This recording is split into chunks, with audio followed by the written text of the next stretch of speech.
오늘 우리에게 주신 하나님의 말씀을 보도록 하겠습니다. 오늘 우리에게 주신 하나님의 말씀은 사무엘하 2장 1절에서 11절까지 말씀입니다. 사무엘하 2장 1절에서 11절 말씀입니다. 제2장.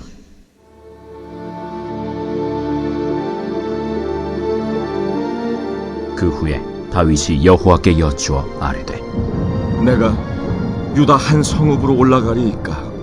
올라가라. 어디로 가리이까? 헤브론으로 갈지니라. 다윗이 그의 두 아내 이스라엘 여인 아히노암과 갈멜 사람 나발의 아내였던 아비가일을 데리고 그리로 올라갈 때에 또 자기와 함께한 추종자들과 그들의 가족들을 다윗이 다 데리고 올라가서 헤브론 각 성읍에 살게 하니라. 유다 사람들이 와서 거기서 다윗에게 기름을 부어 유다 족속의 왕으로 삼았더라. 어떤 사람이 다윗에게 말하여 이르되 사울을 장사한 사람은 길르앗 야베스 사람들이니이다. 다윗이 길르앗 야베스 사람들에게 전령들을 보내 그들에게 이르되 너희가 너희 주 사울에게 이처럼 은혜를 베풀어 그를 장사하였으니 여호와께 복을 받을지어다. 너희가 이 일을 하였으니 이제 여호와께서 은혜와 진리로 너희에게 베푸시기를 원하고 나도 이 선한 일을 너희에게 갚으리니 이제 너희는 손을 강하게 하고 담대히 할지어다. 너희 주 사울이 죽었고 또 유다 족속인 내게 기름을 부어 그들의 왕으로 삼았음이니라. 사울의 군사령관 넬의 아들 아브넬이 이미 사울의 아들 이스보셋을 데리고 마하나임으로 건너가 길르앗과 아술과 이스라엘과 에브라임과 베냐민과 온 이스라엘의 왕으로 삼았더라.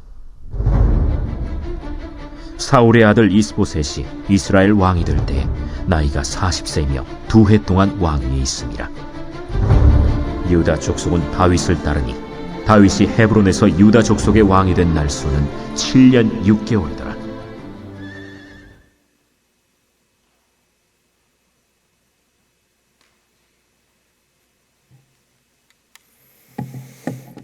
아멘. 할렐루야. 네, 우리가 지난 시간 사무엘하 1장을 살펴봤습니다. 사무엘하 1장을 살펴보면서 어떤 장면을 우리가 주의 깊게 살펴보았냐면 사울이라 하고 하는 정말 평생 자신을 괴롭히고 도망자의 인생을 살게 만들었던 원수를 품는 이 다윗의 모습을 보게 되었어요. 사울의 그 마지막에 성대한 장례식을 치러주고 그의 죽음을 위해서 슬픔의 시와 노래를 지어서 부르는 이 다윗의 모습을 보면서 우리가 그의 마음을 어떻게 해석해야 될까 생각을 해보았습니다. 혹자들은 비꼬아서 생각하는 사람들은 사울의 편인 많은 사람들까지 품고 정치적인 그 입지를 다지기 위해서 일부러 쇼를 했다라고 하는 사람도 있었지만 사실은 지금 블레셋과 대치하는 상황 속에서 유다에 남은 것도 없는데 유다와 이 이스라엘에게 잘 보여서 다윗이 얻을 게 무엇입니까?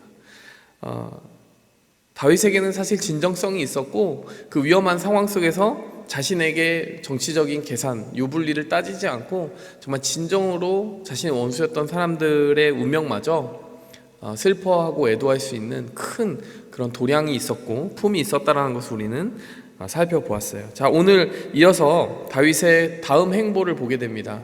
여러분, 그 진정성 있는 다윗의 그 마지막 사울의 마지막을 이렇게 애도하는 다윗의 진정성 있는 그 모습 이후에 다윗이 지금 오늘 왕이 되는데요. 자, 오늘 이 왕이 되는 과정이 어떻게 됩니까? 자, 이 과정이 이렇습니다. 자, 사무엘하 2장 1절 과정을 먼저 살짝 그 요약해서 보면요. 다윗이 하나님께 먼저 물어봐요. 제가 유다 성읍으로 가야 됩니까? 유다 성읍에 대해서 물어본 이유는 뭡니까? 다윗이 유다 출신이니까 그렇죠. 어디론가 가야 되긴 가야 돼요. 지금 어디 있습니까? 시글락이라고 하는 블레셋 동네에 있습니다. 근데 블레셋 동네에 있어서는 안 되는 거잖아요. 그렇죠? 이제 뭔가 다윗이 움직임을 시작해야 되는 때가 됐습니다. 자, 그래서 이제 이동해야 되겠는데 하나님께 묻는 거예요. 제가 이스라엘로 돌아간다면 제 고향 지파인 유다 지파로 가야 될 텐데 유다 한 성읍으로 올라가야 되겠습니까? 라고 물어봤고 하나님께서 헤브론이라고 하는 구체적인 성읍을 지시해 주셨고 다윗이 그곳으로 갔습니다. 그곳에 갔더니 어떤 일이 벌어집니까? 유다 지파 사람들이 모여서 다윗을 기름을 부어줘요. 유다 지파 안에서는 다윗이 공식적인 왕으로 추대를 받는 것입니다. 자, 그렇게 해서 몇 년 동안 그 왕으로, 유다 족속의 왕으로 섬기게 되었느냐? 사무엘하 2장 11절을 보니까, 오늘 본문 말씀 11절 보니까 7년 6개월을 섬겼다, 이렇게 나오는 거예요. 자, 그와 동시에 2장 8절에서 11절까지 반토막을 낸다면 거기서 어떤 상황이 벌어집니까? 아직 사울의 가문이 끝나지 않았어요. 사울 가문에도 남은 사람이 있었는데 이스보셋이라고 하는 사람이 남았습니다. 사울의 군 사령관인 아브넬이라고 하는 사람이 있었는데 이 사울의 혈통인 이스보셋을 데리고 가서 왕을 삼아 버리는 거예요. 자, 왕을 삼아 버리고 다른 유다 지파를 제외한 이스라엘이 그 이스보셋을 따르도록 만들어 버립니다. 자, 이런 그 긴장감이 오늘 이 말씀 속에서 조성되고 끝난다라는 것을 여러분 생각하시면 좋을 것 같아요. 자, 다윗이 한마디로 말해서 오늘 읽은 이 본문은 어떤 본문입니까? 우리가 요약하면 이렇습니다. 다윗이 순차적으로 하나님이 세우신 그 왕의 자리 가운데로 부름을 받고 인정받고 이제 공인되는 과정을 우리가 보고 있는 거예요. 그 첫 단계를 보고 있는 것입니다. 사울 가문이 다 이제 몰락한 줄 알았는데 이제 다윗은 한 번에 이스라엘 왕이 된 것이 아니라 유다 지파에서 먼저 왕이 되고 그 와중에 다른 지파들을 다스리도록 이 이스보셋이라고 하는 사람이 사울의 군 사령관에 의해서 이렇게 추대되었다라고 하는 이 정말 팽팽한 긴장을 보게 되는 것이죠. 자, 오늘 이 말씀을 보면서 우리가 여러 깨달음을 보게 되는데요. 저는 세 가지 깨달음 정도를 생각을 하게 되는 것 같아요.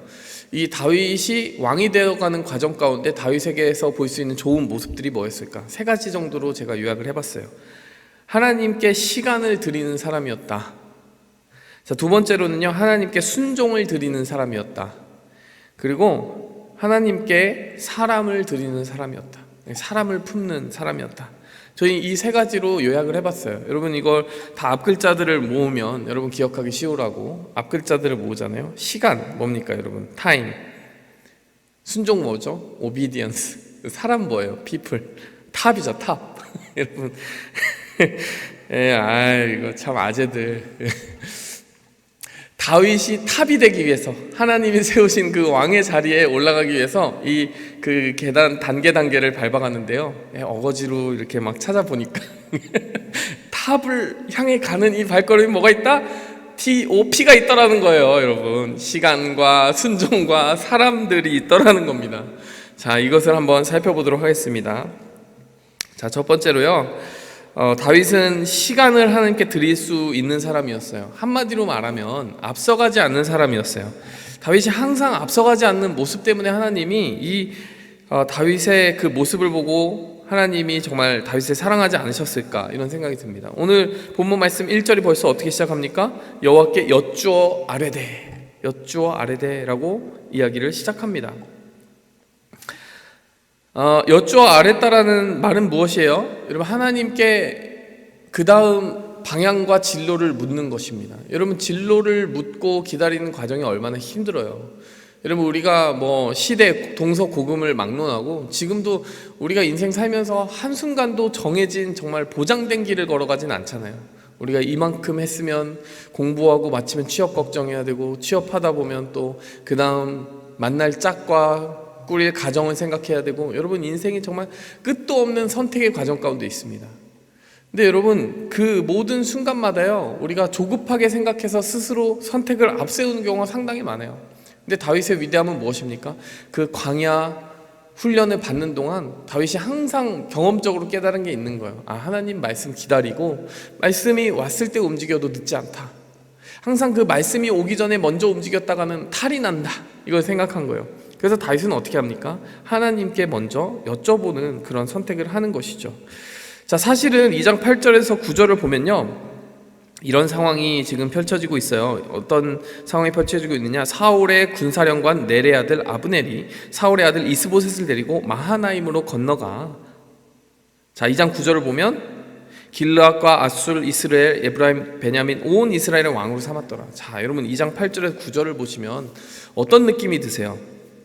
이 사울의 계통, 사울의 가문에도 한 사람이 생존을 한 거잖아요. 이스보셋이라고 하는 사람이 생존을 한 거잖아요. 자, 근데 이 8절과 9절을 읽으면은 좀 느낌이 이상해요. 왜 이상하냐? 이 이스보셋이라는 사람이 사람들에 의해서 추대되고 왕이 된 게 아니라 사울의 군사령관인 아브넬이라는 사람이 그 사람을 데려다가 왕으로 삼아버렸어요. 자, 2장 9절을 보면 온 이스라엘의 왕으로 삼았더라라고 하는 표현이 나옵니다. 근데 주어가 누구예요? 아브넬이 그렇게 했다는 거예요. 여러분 2장 8절과 9절을 보면 누가 이스보셋을 왕으로 세웠다는 겁니까? 결론적으로 이 문장의 기름기 다 빼고 보면 여러분 아브넬이라고 하는 한 군사령관이 이 이스보셋이라고 하는 사람을 사적으로 이스라엘 왕으로 그냥 삼아버린 거예요. 사울의 옛날 부하가. 군사정권 생각나지 않습니까? 마치 꼭두각시 왕을 세워놓고 자기가 그 권력을 유지하려고 하는 어떤 군인 집단이 있는 것처럼 여러분 이 사울의 든든한 그 후견인이 되었던 군인 집단 중에 한 명인 군사령관인 아브넬이라고 하는 사람이 그냥 사울의 어떤 혈통을 따랐다고 하는 이유만으로 이스보셋을 그냥 세워버리는 겁니다. 여러분 이게 2장 8절과 9절을 보면 뭐 그냥 그럴 수 있다라고 생각이 들지만 여러분 사실은 2장 4절을 보면 다윗이 왕으로 세워지는 과정과는 굉장히 큰 차이가 있지 않습니까?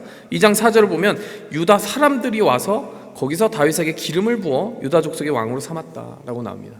여러분 어떤 점들이 차이가 있어요? 여러분 앞에 그 이스보셋이 세워지는 과정에서는요 그냥 그 아브넬이라고 하는 힘 있는 사람이 와서 그냥 권력자가 칼을 가지고 그냥 세워버린 거예요. 자, 근데 지금 2장 4절을 보면 유다 사람들이 와서 다윗을 세웁니다. 자, 그리고 왕을 세웠다라고 하는 그 표현도 좀 달라요. 2장 9절을 보면 온 이스라엘 왕으로 삼았더라 그냥 그러고 끝나지만 2장 9절을 보면 그렇지만 그게 이스보셋이 세워지는 방식이었지만 2장 4절을 보면 다윗에게는 기름을 부었다라고 하는 표현이 있습니다. 기름을 부었다라고 하는 것이 무엇이에요? 하나님 앞에서 하나님 이 사람을 세워주십시오. 하나님 우리가 기도하고 이 사람에게 기름을 붓습니다 라고 하는 행위 아닙니까? 2장 8절과 9절에서 나타나는 그 사울의 후손이었던 이스보셋이 세워지는 과정과 2장 4절에 나타나는 이 다윗이 세워지는 과정은 완전히 틀려요. 2장 8절에서 9절은 힘 있는 사람에 의해서 인본주의적으로 사람이 앞서서 의지를 발휘하고 세우는 과정이었다면 2장 4절에서 나타나는 다윗이 세워지는 과정은 하나님의 그 뜻을 받들어 하나님이 정말 기뻐하시는 사람이라고 많은 사람에게 인정받는 사람이 다수의 사람에 의해서 이렇게 기름 부음을 받음으로 세워졌다는 겁니다. 여러분 이 방식을 여러분 비교하면서 어떤 생각이 듭니까? 사실은요 이 다윗이 마음만 먹었다면 이스라엘 전체를 장악할 수도 있는 상황이 이 과정 가운데 있었다는 걸 우리는 보게 되는 거예요.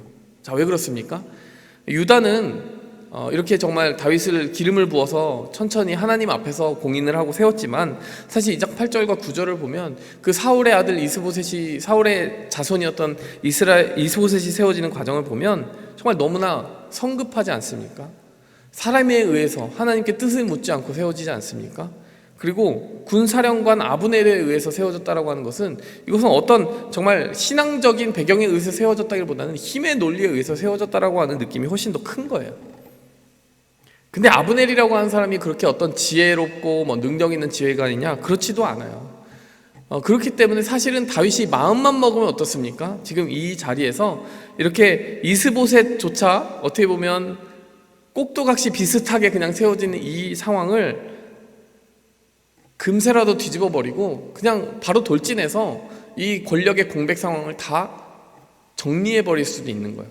사실은 이스보셋이 그렇게 큰 목소리를 내고 있지 못합니다.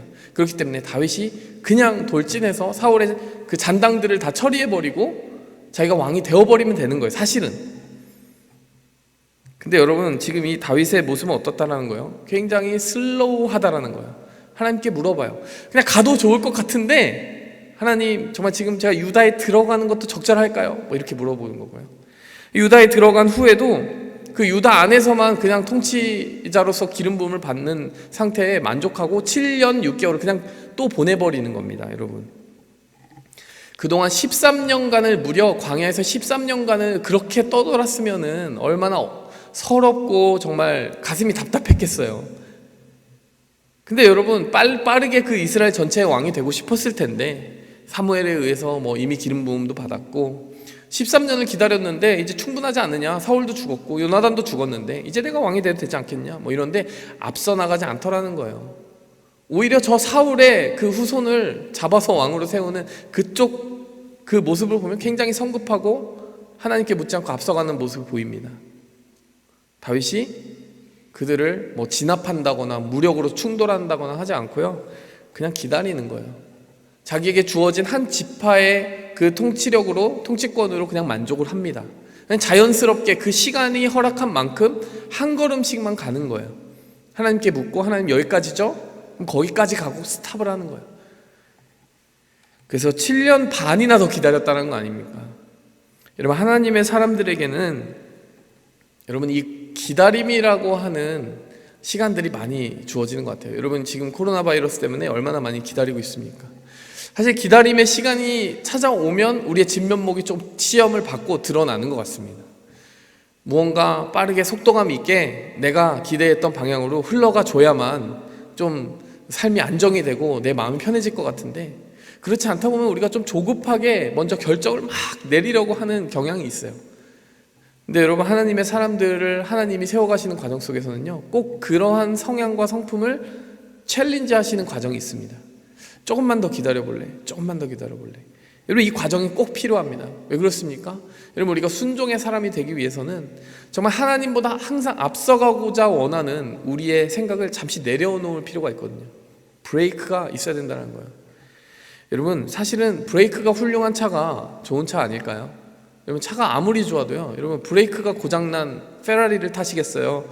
아니면은 조금 차가 모자라더라도 브레이크 하나는 정말 끝내주는 티코를 티코가 뭔지도 모르실 수도 있는데 네, 그런 작은 차를 타시겠습니까? 자전거, 브레이크 잘 드는 자전거를 타시겠어요? 브레이크 없는 페라리를 타시겠어요? 여러분, 하나님이 보실 때는 여러분 하나님의 그 뜻에 의해서 잘 멈춰설 수 있는 사람이 꼭 필요하신 거예요. 그렇지 않으면 사고를 치거든요. 여러분, 다윗의 이 모습 속에서도 보면은 여러분 이 권력의 공백 상황을 노리고 뭐 빠르게 치고 들어간다든지 그런 계산을 하지 않고 그냥 7년 6개월 진득하게 기다리는 그 다윗의 모습을 보면서 하나님이 왜 다윗을 쓰시려고 했는가, 이 타임에 대해서 하나님께 주권을 드리는 모습을 통해 알 수 있게 된다는 겁니다. 여러분, 시간을 하나님께 드리는 사람을 하나님은 자신의 시간 속에서 사용하십니다. 자, 두 번째로 obedience, 여러분 순종의 사람이었다는 거예요. 여러분, 이 모습을 보면 여러분 어떤 사람들은 이 다윗이 좀 계산적으로 행동한 게 아니냐 뭐 이렇게 보는 모습도 있어요. 그래서 뭐 지금 여기서 길르앗 야베스 사람들, 사울의 그 골수 팬들인데 그 사람들을 막 가서 이렇게 위로해주고 하는 모습이 왕이 되려고 지금 계산하고 뭐 그렇게 행동하는 건 아니냐 뭐 이렇게 생각하지만, 여러분 사실은 이 한 과정들을 하나님께 물어가면서 보는 다윗의 모습을 보면 여러분 얼마나 하나님께 순종하려고 애쓰는지 이 사람의 모습이 보여지게 되는 거예요. 정치적으로 이렇게 뭔가 움직이는 것 같지만 사실은 하나님 앞에서 정말 진정으로 하나님이 기뻐하시는 뜻이 무엇인지 계속해서 묻고자 하는 다윗의 모습으로 읽어줘야 되지 않느냐, 저는 이렇게 생각하는 거예요. 여러분, 우리가 순종하는 것을 계속 방해하는 한 가지 다른 프로세스가 우리의 마음속에 찾아옵니다. 뭡니까? 계산입니다. 계산. 우리가 자꾸 계산하게 되잖아요. 계산기를 두들기게 되면 순종하기가 어려워지는 것 같아요. 손해 득실, 지금 눈앞에 있는 손해 득실, 당장 이걸 따르면 손해가 많을 것 같고 저걸 따르면 이득이 많을 것 같고 뭐 이런 계산기를 두들기다 보면요, 여러분 순종이 어디 있어요? 당장 내 눈앞에 이득을 약속해주는 곳을 따라가게 되는 거죠. 여러분, 근데 사실은 이 다윗은 그렇게 계산하지 않고 하나님 앞에 정말 하나님이 가장 기뻐하시는 뜻을 선택하고자 계속 묻고 있다는 겁니다. 다윗의 진정성을 또 생각할 수 있는 여러분 배경을 좀 생각해 봐야 돼요. 다윗이 지금 왕이 되기 위해 뭐 안달난 사람인가, 그래서 유다에 가려고 하는가, 여러분 이런 해석도 하는데 사실은 저는 다시 한번 여러분들께 환기를 드리고 싶어요. 뭐냐, 여러분 유다로 가는 게 다윗에게 그렇게 좋을까요? 여러분, 정치적으로 계산을 정말 제대로 한다라고 하면 여러분 자꾸 이스라엘만 보는데 이스라엘 말고 어디 있습니까? 또 어느 나라가 있어요? 주변에 블레셋이 있잖아요. 조금 전까지 블레셋 왕 아기스의 경호실장이었잖아요. 다윗이 그랬단 말이에요. 근데 여러분, 이 블레셋하고 이스라엘이 붙어서 누가 이겼습니까? 블레셋이 이겼잖아요. 블레셋이 가장 처절하게 격파시킨 지파가 누굽니까? 사울의 출신지인 베냐민 지파를 가장 무참하게 박살을 냈잖아요. 여러분, 베냐민 지파는 유다 지파하고 그냥 지척간의 거리예요. 여러분, 베냐민 지파가 무너지고 그 이스라엘이 여러분 그 다음에 타겟이 된다면 어느 지파를 노리겠습니까? 여러분, 그래도 이스라엘에서 제일 준수하게 나가고 있는, 잘 나가고 있는 유다 지파를 노리지 않겠어요? 여러분, 그러면은 지금 당장 여러분 바로 전까지 경호실장이었던 이 사람이 갑자기 유다로 가가지고 망명을 하고 자기가 그 유다 지파의 왕이 되었다라고 하면은 아기스 왕이 조금만 마음을 다르게 먹으면 어떻게 하겠습니까? 이 괘씸한 놈 한번 뜨거운 맛을 보여주겠어 하고 유다로 막 진격할 수도 있는 거잖아요. 여러분, 그러면은 이 유다 지파의 왕이 된다라는 것이 뭐 정치적으로 되게 화려한 일인 것 같은데요, 그 화려한 일이 아니라는 거예요. 곰곰이 생각해보면 계산기를 잘 두들길 수 있는 사람은 사실은 그냥 블레셋 왕의 경호실장으로 남는 길을 택하는 쪽이 더 좋습니다. 어쩌면 블레셋 왕이 될 수도 있잖아요. 그건 조금 이상한 그림이죠. 다윗이 블레셋 왕이 된다, 뭐 이상하지만 그냥 하나님을 내 세계관의 계산 속에 두고 살아가지 않는 사람이라면 그냥 내 몸 하나 편하게 살 수 있는, 내 인생 한 인생만 그냥 편하게 살면 그만이다라고 생각하고 판단하면 여러분 그냥 블레셋을 그냥 망명하고 그대로 살아가면 되는 거죠. 왜 그냥 이미 전쟁에서 승패가 가름 나버리고 더 훨씬 더 우세한 손을 들어버린 블레셋의 적이 되는 것을 택하며 또 그 적이 됐을 때 가장 1순위로 공격당하기 쉬운 유다 지파의 왕이 되냐라는 겁니다. 여러분, 혹자들이 뭐 다윗은 너무 계산적이야 뭐 이러지만 이게 계산이라고 저는 볼 수 없다고 생각해요. 다윗은 계산적인 것이 아니라 계산보다 순종을 택하는 사람이기 때문에 오히려 위험한 길을 지금 택하고 있다라고 해석하는 것이 훨씬 더 좋습니다.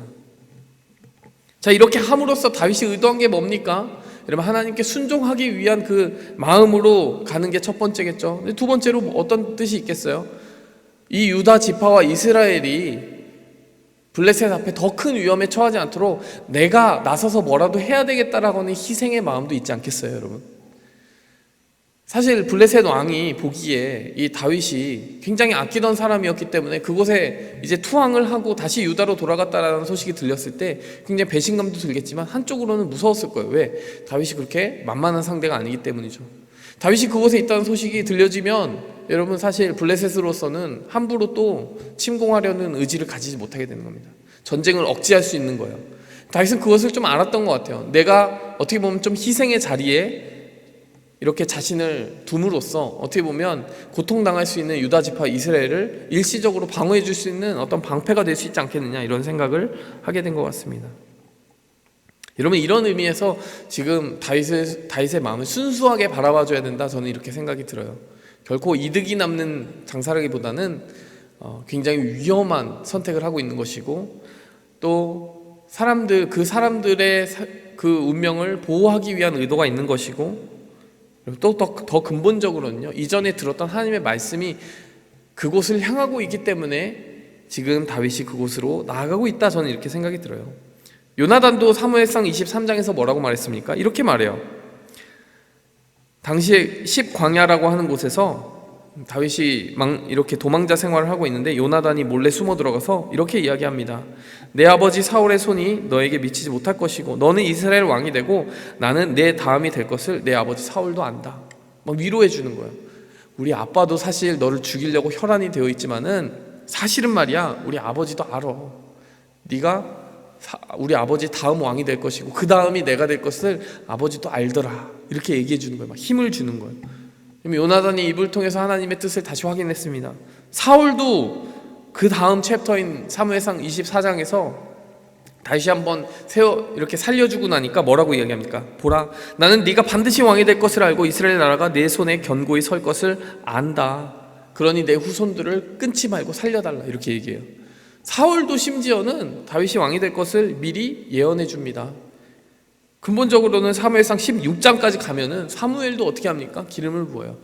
그러니까 여러분, 다윗이 움직이는 원리는 굉장히 단순하더라는 거예요. 어떤 계산보다는 하나님이 사무엘을 통해 확인시켜 주셨던 말씀, 자신의 정말 절친이었던 요나단의 입에서 나온 그 경건했던 요나단의 입에서 나온 말씀, 그리고 자신의 전대 왕이었던 사울의 입으로 자신의 원수였지만 얼떨결에 하나님의 그 뜻을 전해주었던 사울의 입에서 나온 말씀, 그것을 하나하나 쫓아가면서 손해 득실을 생각하지 않고 오히려 위험한 길을 택하여서 순종하고 있는 것이 다윗의 모습이더라라고 하는 것을 우리는 볼 수 있게 되는 것입니다.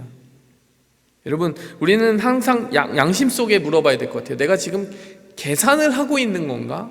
소위 내 진로를 내가 스스로 만들어가고 있는 건가? 아니면 정말 하나님의 뜻이 확실해서 그것에 순종하고 있는 건가? 이것을 물어봐야 되는 줄 믿습니다. 여러분, 하나님께 순종한 사람은요, 주변 사람들이 다 확인해 주게 되어 있어요. 그것이 요나단이든 심지어 원수되었던 사울이든, 여러분 정말 자신의 고향 사람이었던 유다 지파의 사람들이든 한 사람 한 사람씩 모여서 하나님의, 당신을 향한 하나님의 뜻이 우리 보기에도 맞습니다, 이렇게 확인시켜주며, 또 자신의 양심 속에 들려오는 하나님의 말씀도 평화롭게 임하게 되어서 그 길을 순차적으로 밟아가게 되더라는 거예요. 그 길이 아무리 위험하더라도 여러분, 하나님의 뜻과 말씀을 쫓아가는 그 사람에게는 하나님의 주시는 형통함이 있더라는 것입니다. 여러분, 순종하고 계십니까? 여러분, 하나님의 뜻을 향해 나아가는 길을 바라볼 때 여러분 계산하지 않기 바랍니다. 여러분의 손의 득실을 따지지 않고 여러분 주변 사람들로부터 경청하고, 또 하나님의 말씀을 펴며 경청하고, 또 그 시간이 얼마나 오래되었든 기다리며 하나님의 뜻에 순종하며 나아가기를 원합니다. 여러분, 마지막으로 피플입니다. 사람을 품는 자가 되어야 될 거예요. 하나님이 그 탑에 세우시기 전에 하나님께서 보시는 그 성품의 가장 중요한 부분이 바로 한 사람을 얼마나 제대로 품어내느냐라는 겁니다.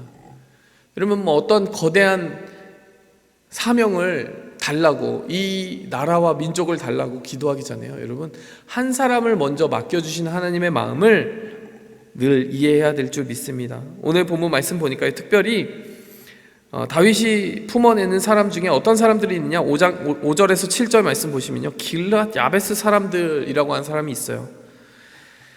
여러분, 이 길앗 야베스 사람들은 어떤 사람들이었느냐, 여러분 사울의 시체가 성벽에 매달렸을 때 여러분 죽음을 무릅쓰고 그 블레셋 땅으로 달려가가지고요, 이 길앗 야베스 용사들이 그 사울 왕의 시체를 끌어내가지고 온갖 예우를 다 하면서 온갖 위험을 다 무릅쓰고 자신의 땅으로 데려와가지고 융성한 그 장례식을 치러줍니다. 길앗 야베스 사람들은 어떤 사람들이었느냐, 하나님의 마음으로 그 사울 왕을 극진히 대접하고 마지막을 이렇게 명예롭게 지켜주었던 사람들인 거예요. 그래서 다윗이 지금 길앗 야베스 사람들에게 전령을 보냈다라고 하는데 뭐라고 얘기합니까? 그 메시지 내용이 뭐예요?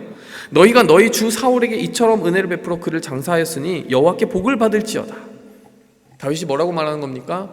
너희가 사울의 시체를 그렇게 정말 방치된 것이 마음이 아파서 위험을 무릅쓰고 가서 그 시체를 가져다가 이렇게 장사를 지내준 것이 얼마나 고마운지 모르겠다라고 이야기를 지금 하고 있는 것입니다. 여러분, 우리가 사실 배경을 알아야 돼요. 이 길앗 야베스 사람들이 왜 그렇게 다 저버린, 어떻게 보면 다 저버린 별이잖아요. 사울에게 기대봤자, 뭐 잘 보여봤자 아무런 이득이 남을 게 없어요. 사울의 가문이 완전히 몰락해버렸는데, 다 죽어버린 사울의 그 영광 가운데 뭐 그렇게 대단할 것이 있다고 가서 위험을 무릅쓰고 그 시체를 가져다가 이렇게 명예롭게 장사를 지내주었느냐. 여러분, 배경을 기억할 필요가 있습니다. 사울 왕이 처음 왕이 돼서 승리한 전쟁이 어떤 전쟁이었는지 기억나세요? 바로 이 길앗 야베스 사람들을 구원하는 전쟁이었습니다. 길앗 야베스 사람들이 평화롭게 살고 있는데 갑자기 암몬 족속이 동쪽에서부터 와가지고 내가 너희를 침공하고 너희를 정말 진멸할 것인데 정말 항복을 해라, 뭐 이런 그 진멸할 것이다, 뭐 이렇게 뭐 전가를 보내는 거예요. 그때 뭐라고 얘기합니까? 너희가 살아남으려면 눈 한 쪽씩을 다 뽑아서 우리에게 주지 않고서 너희를 살려두지 않겠다. 암몬 족속이 그렇게 포악한 말로 이야기를 합니다. 위협을 합니다. 눈을 하나 뽑아 주어야만 너희가 개처럼이라도 내가 살 수 있게 살아남을 수 있도록 봐주겠다, 이렇게 얘기하는 거예요. 늙은 사람부터 어린 사람들까지 다 눈을 하나씩 빼어놓아라. 그래야만 살려주겠다, 이렇게 위협하는 겁니다. 그때 이 길앗 야베스 사람들이 어떻게 합니까?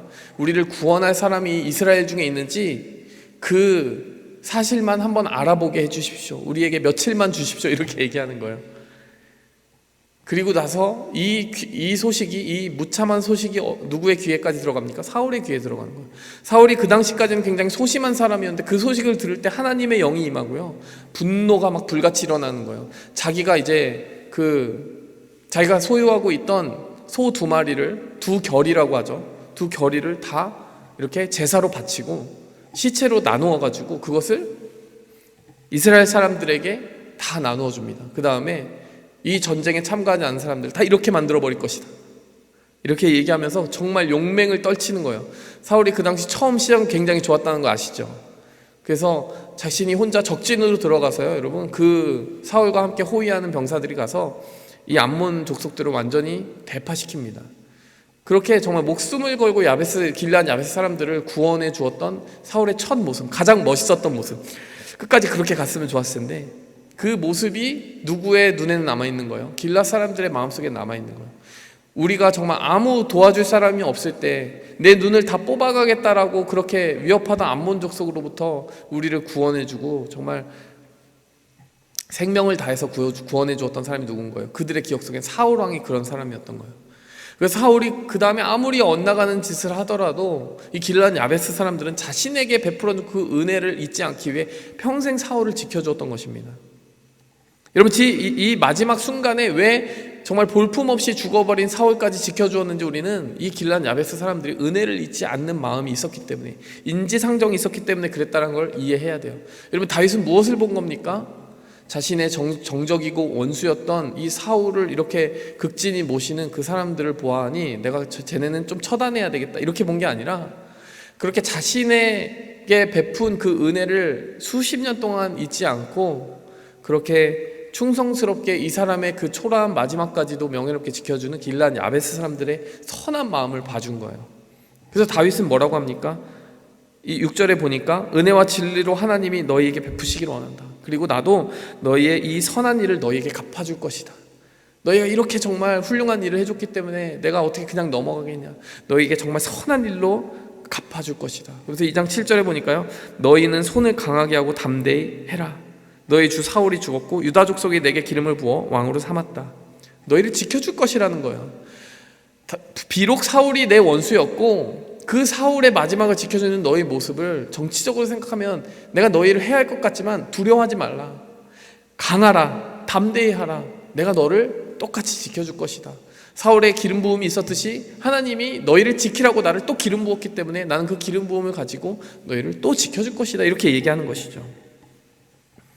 여러분, 사실 이 부분을 보고 여러분 어떤 생각을 해야 됩니까? 다윗이 이렇게 계산 없이 자신의 정적과 원수를 폭넓게 품는 모습을 생각해 봐야 돼요. 뭐 그럴 수 있지 않겠느냐라고 생각하지만 여러분, 우리가 계속 해왔던 것처럼 사울과 한번 비교해 봅시다. 여러분, 사울은요, 다윗이 도망자 시절에 처음 도망갔을 때 어디로 갔습니까? 제사장의 땅이었던 노베 땅으로 가가지고 그 제사장으로부터 뭘 받았죠? 떡 한 덩어리와 골리앗의 칼을 받았잖아요. 그리고 도망가지 않습니까? 그거 하나 줬다고 어떻게 해요? 제사장의 그 모든 가문을 멸문지화, 정말 그 모든 가문을 다 멸절시켜버립니다. 다 죽여버려요.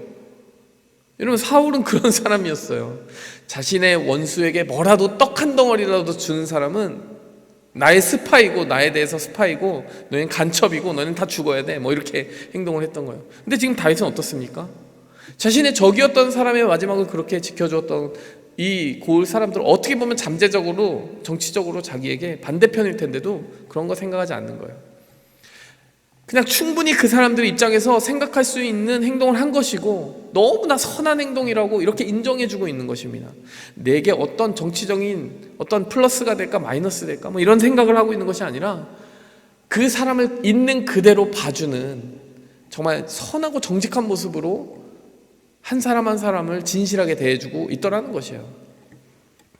여러분, 너무 복잡한 계산을 하다 보면 누가 내 편이고 내가 저 사람은 누구 편이고 뭐 이런 계산을 하며 살다 보면요, 여러분, 사람들에게 색깔을 입히게 됩니다. 여러분, 한국의 정치가 복잡하고, 여러분, 온 세계가 다 마찬가지죠. 뭐 공화당이니 민주당이니, 여러분 한국으로 가면 뭐 무슨 당이니 무슨 당이니, 왜 자꾸 색깔을 입히게 됩니까? 그 사람의 있는 모습 그대로 그 사람의 인생과 스토리를 들으려고 경청하지 않게 됩니까? 자꾸 우리가 편하게 생각하려고 하기 때문이에요. 쉽게 내게 답을 줄 수 있는, 누가 내 편이야, 그래서 쉬운 답을 자꾸 얻으려고 하기 때문입니다. 물론 뭐 당들은 기본적인 어떤 철학을 공유하고 있기 때문에 우리에게 손쉽게 선택할 수 있는 가짓수를 주기 위해 우리는 쟤들과 달라 뭐 이런 구분을 두려고 하는 것이지만요, 사실은 그 사람들의 인생을 곰곰이 들어가 보면 그럴 만한 이유가 있어서 자기의 그 어떤 철학과 견해를 그렇게 가지고 있지 않겠습니까? 자기와 조금 다르다고 해도 충분히 품어낼 수 있는가? 그리고 그 사람의 목소리를 있는 그대로 경청해 줄 수 있는가? 여러분, 이것이 바로 다윗의 모습 속에서 나타나는 위대함이었다라는 것입니다. 사람의 목소리를 편견 없이 끝까지 깊이까지 들어줄 수 있는 것. 자, 이렇게 한번 생각을 정리를 해볼게요. 이것이 하나님이 다윗을 왕으로 올리기까지 마지막 단계였습니다. 탑의 자리까지 가기까지 하나님은 마지막 그 순간까지 7년 6개월 조금만 더 기다렸어요. 타임, 오비디언스, 순종이었습니다. 뭐 유다 고을에 가서 왕이 되는 것이 뭐 화려한 일인가? 화려한 일이 아니라 사실 위험한 일이었다라고 우리는 말씀을 통해 살펴보았어요. 블레셋의 제1타겟이 될 수 있는데도 불구하고 그 블레셋을 보호하기 위해 움직입니다. 책임감을 가지고 하나님께 먼저 묻고, 하나님 저기로 가야 됩니까? 묻고 나아가는 것이죠. 마지막으로 people, 자신의 정적이 될 수 있는 사람들에게마저 정말 경청하고 그 사람의 말을 귀 기울여주는 이 마지막 모습을 통해서 이 다윗은 비로소 하나님께 왕으로 인정을 받고 또 사람들에게도 인정을 받게 되더라는 것이죠. 여러분, 제가 좋아하는 잠언 말씀 중에 이 말씀이 있어요. 여러분, 하나님께 사람과 하나님 앞에 은총과 귀중히 여김을 받는 자라고 하는 표현이 있습니다. 여러분, 하나님이 정말 은혜와 진리 가운데 걸어가는 사람을 사람과 하나님 앞에 귀하게 정말 여김을 받도록 세우신다라는 거예요. 여러분, 다윗의 모습을 보면 그렇게 살아가는 모습이 보이게 됩니다. 여러분, 이것을 우리가 마음속에 꼭 생각했으면 좋겠어요. 여러분의 인생의 전성기를 맞이하기 위해서 여러분은 얼마나 충분히 기다리고 있는가? 여러분은 얼마나 충분히 순종하고 있는가? 앞서 나가지 않고 하나님의 뜻을 기다리고 있는가? 여러분은 얼마나 많은 사람들을 품을 수 있고 또 내게 얼마만큼의 사람을 주셨든지 그 사람들을 최대한 잘 섬길 수 있는가? 여러분, 작은 일에 충성하는 자가 하나님께 더 큰 일을 부여받게 될 줄 믿습니다. 자, 그렇게 우리의 인생의 전성기를 기다립시다. 여러분이 품어야 되는 사람들을 생각하고 순종을 생각하고 시간을 생각하기 원합니다. 함께 기도하겠습니다. 하나님 아버지, 감사합니다. 오늘 하루를 살아가는 그 인생의 나침반, 우리의 방향추를 제대로 세우고 나아가기 원합니다. 하나님 앞에 시간 감각을 가지고 살아가기 원합니다. 조금 더 앞서거나 뒤서거나 하지 아니하고 정확하게 하나님이 세우신 그 타이밍을 물으며 나가기 원하고 또 계산보다는 순종하며 나가기 원하고 또 정치적인 판단보다는 경청하며 사람들을 품며 나가기 원합니다. 예수 그리스도의 이름으로 감사하며 기도했습니다. 아멘.